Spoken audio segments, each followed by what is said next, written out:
All right, TDI 101. This is momentum, this is expansion, and this is how we avoid guessing. Let me say this up front. TDI does not tell you when to trade. It tells you when the pressure shifts. All right, so what is TDI? It stands for Traders Dynamic Index. Ignore the fancy names. It really shows you two things. One, when price is stretched, and two, when direction pressure changes. That's it.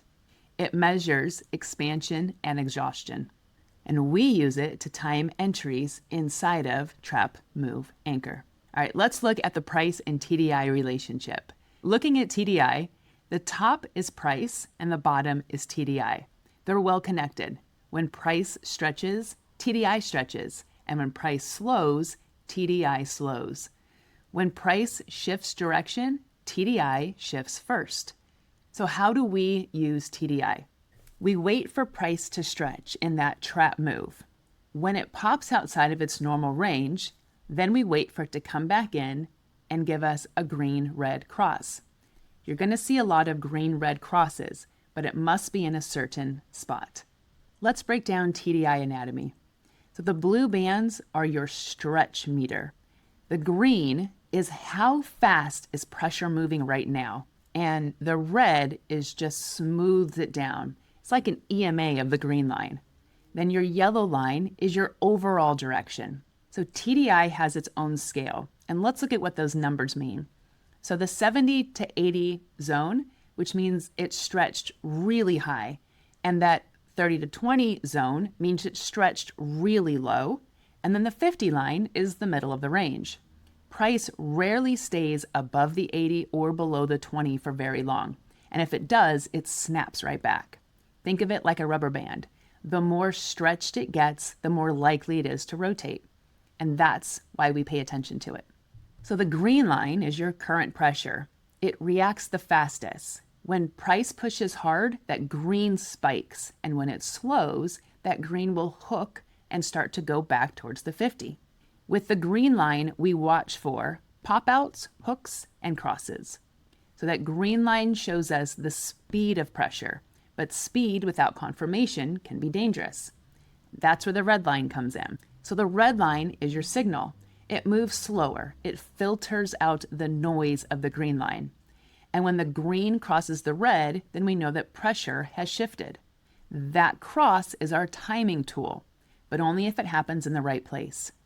There are three TDI behaviors that we're going to pay attention to: the pop-outs, the green-red cross, and divergence. We can ignore everything else for now. The green-red cross. This just means that short-term pressure just shifted. In uptrends, we want green hooking and crossing up, and in downtrends, we want the green hooking and crossing down. But here's the key: a cross in the middle means nothing. A high probability cross happens after a pop-out, near the 70 or 30, and near a trap high or low. A low probability cross will happen in the middle, it'll happen in chop, and it'll happen really far from structure. We ignore all of those. So what's a pop-out? A pop-out happens when the green line pushes outside of the blue band. That means that price extended beyond its normal range, that momentum expanded aggressively, and it means that we're at an edge. Edges are reversals or shifts begin, and there are two types. We have an expansion pop-out. Those happen mid-range, and they signal a continuation, especially on strong trend days. We don't trade these for the 3x30. They are continuation signals only. Then we have the exhaustion pop-out, and this happens near or beyond the 70 or 30, after a strong move, and it often comes right before a direction change. This is where our green-red cross matters the most. This is where our entries live.